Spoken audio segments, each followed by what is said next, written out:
Dahulu kala, tak jauh dari Pelabuhan Lembar, terdapat sebuah kerajaan. Kerajaan ini dipimpin oleh seorang raja yang bernama Datu Tuan. Di kerajaan tersebut, Datu Tuan menghabiskan waktunya bersama sang permaisuri yang cantik bernama Dewi Mas.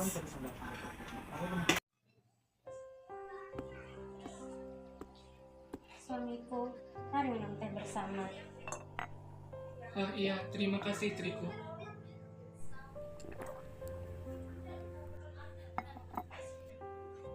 Suamiku, kau tampak murung belakangan ini. Kalau boleh tahu, apa yang mengganggu pikiranmu? Sebelumnya aku minta maaf istriku. Seperti yang kau ketahui, kita telah lama berumah tangga, namun tak jua diberi momongan. Sementara aku kian tua, kita perlu penerus untuk membangun kerajaan ini agar tetap makmur. Oleh karena itu, aku meminta izinmu agar untuk menikah lagi dan memperoleh keturunan. Sungguh keputusan yang berat bagiku. Namun, jika demi negeri ini, aku harus ikhlas atas keputusan yang telah aku ambil selaku raja. Terima kasih istriku, aku akan selalu memperhatikanmu. Kasih dan sayangku kepadamu tak akan berubah. Baiklah, suami. Setelah mendapatkan persetujuan dari istrinya, Datu Tuan melangsungkan pernikahan. Datu Tuan memperistri seorang putri dari Pati Aur yang bernama Sungga Tutur. Semoga dengan begini kita akan mempunyai keturunan ya Dewi Mas. Iya, yang mulia.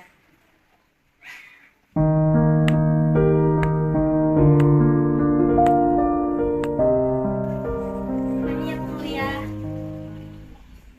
Hei kamu, hatiku dak-dikduk saat aku melihatmu terjatuh di hadapanku, buat aku buru-buru mendekat. Yang mulia bisa aja. Oh iya, kita sudah menikah loh, jangan panggil aku yang mulia ya. Jadi panggil apa? Panggil aku sayang saja. Iya sayang.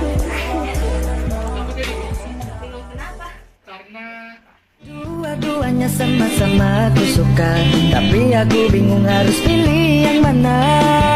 Satu hitam manis, sedikit berkumis, bulu tipis-tipis, kalau tersenyum manis. Satu putih cantik, bulu mata melentik, beriang penyayang, bikin mabuk kebayang. Untuk dirimu 50%, untuk dirinya 50%, untuk dirimu 50%, untuk dirinya 50%. Genap sudah 100% cinta. Suamiku bisa aja. Meski harus berbagi, percayalah aku tak peduli. Kelak kau pun mengerti, akulah yang terbaik. Oh, tinggalkan saja dia, biarlah aku menjadi yang pertama. Hari demi hari, mereka lalui bersama. Lambat laun, perhatian Datu Tuan kepada Dewi Mas semakin berkurang. Sekalipun perhatian Datu Tuan semakin tercurah kepada Sungga Tutur, namun Dewi Mas tetap bersikap sabar serta tetap mendoakan suami dan semuanya agar tetap sejahtera. Hingga sebuah kabar mengejutkan terjadi. Dewi Mas tiba-tiba dikabarkan hamil. Dewi Mas tentu merasa senang karena penantiannya selama ini telah terwujud. Akan tetapi tidak semuanya merasa senang mendengar kabar kehamilan Dewi Mas adalah Sungga Tutur, sang istri muda Datu Tuan. Ternyata Dewi Mas hamil. Ini tidak bisa dibiarkan. Perhatian raja hanya untukku seorang. Aku harus memberitahukan raja.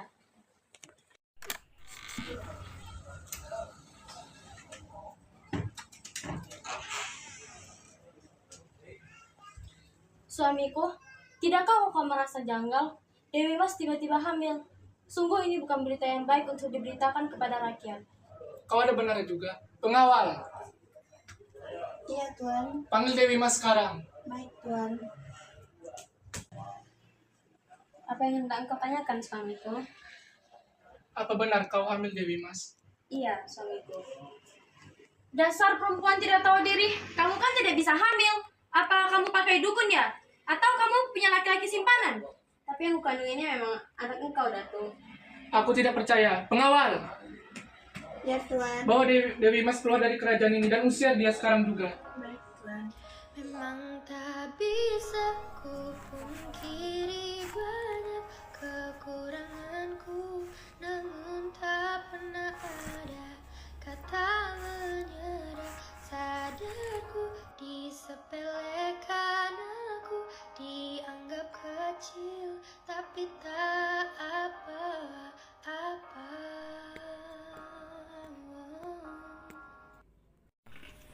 Datu Tuan terhasut oleh perkataan Sunggar Tutur. Ia pun mengusir Dewi Mas keluar istana. Dewi Mas akhirnya diasingkan di sebuah gili atau pulau dan diantarkan oleh penggirnya. Dewi Mas tentu merasa sedih. Ia tinggal di sebuah pulau kecil yang tak berpenghuni. Di pulau tersebut, Dewi Mas mencoba bertahan hidup dengan memanfaatkan tanaman sayur yang ada. Hari terus berlalu hingga pada suatu ketika sebuah kapal berlabuh di gili tersebut. Nahkoda dan awak kapal pun turun. Ia pun kaget bertemu dengan Dewi Mas serta disambut baik oleh Dewi Mas.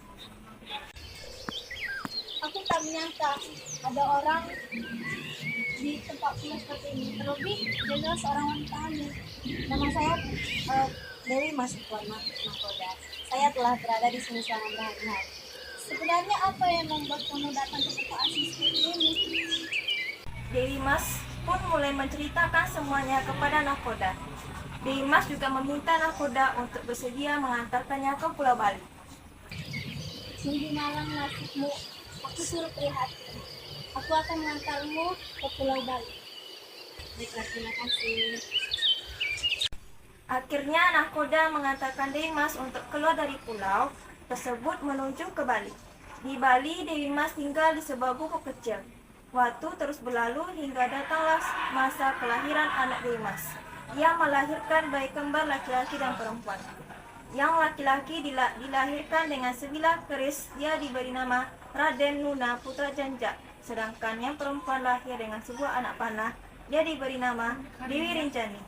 Waktu terus bergulir dengan cepat. Tak terasa kedua bayi kembar tersebut tumbuh menjadi seorang pria gagah dan wanita yang anggun.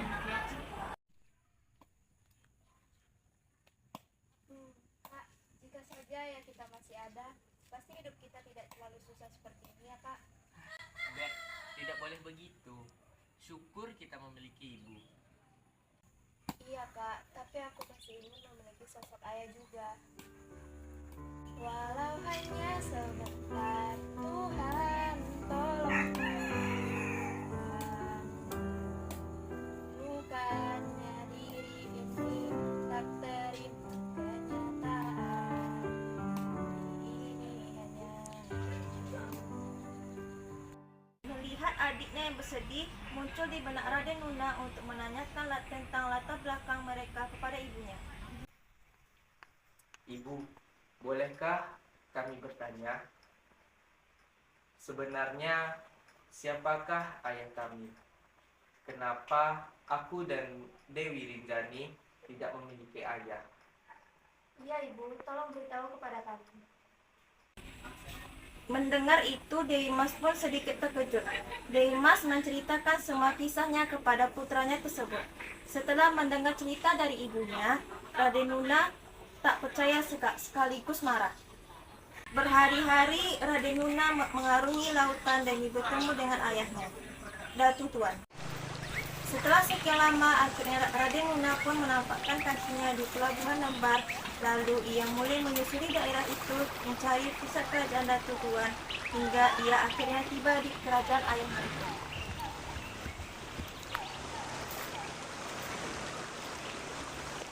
Pertarungan antara Raden Nuna dan pengawal kerajaan pun tak terelakkan. Pertarungan berlangsung sungguh sengit. Namun kesaktian Raden Nuna ternyata tidak sebanding dengan para pengawal kerajaan. Semuanya berhasil dikalahkan Raden Nuna. Pertempuran itu pun terdengar oleh Datu Tuan. Lalu ia segera turun tangan untuk mengatasi keributan itu. Siapa kau? Beraninya kau membuat keresahan di kerajaanku ini. Kau akan terima akibatnya. Ya. Dasar. Datu Tuan, hentikan langkahmu. Jangan berkelahi dengannya. Jangan berkelahi dengan anakmu sendiri. Siapa itu? Oh, anakku, siapa namamu anak muda dan siapa nama ibumu? Perkenalkan, nama hamba Raden Nuna Putra Janja. Ibu saya bernama Dewi Emas. Oh anakku, maafkanlah ayahmu yang tak mengenali dirimu. Dan di manakah ibumu?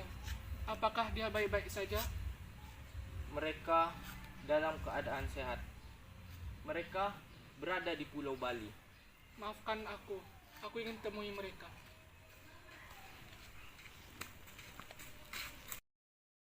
Akhirnya Datu Tuan pun menjemput istrinya Dewi Mas untuk kembali ke istana. Sekembalinya ke istana kerajaan, Dewi Mas tidak menaruh dendam pada Sunggar Tutul dan mereka hidup damai. Kerajaan ini di bawah tanganmu akan menjadi lebih makmur anakku. Terima kasih ayahku. Aku tidak akan membuatmu menyesal.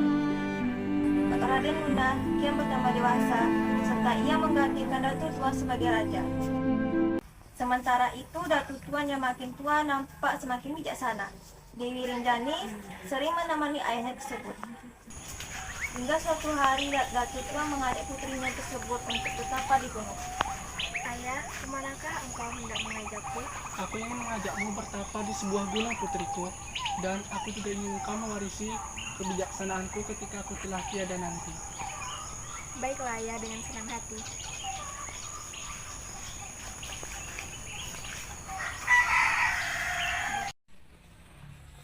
Datu Tuan bertapa dengan sungguh-sungguh dan khusyuk, begitu pula dengan Dewi Rinjani.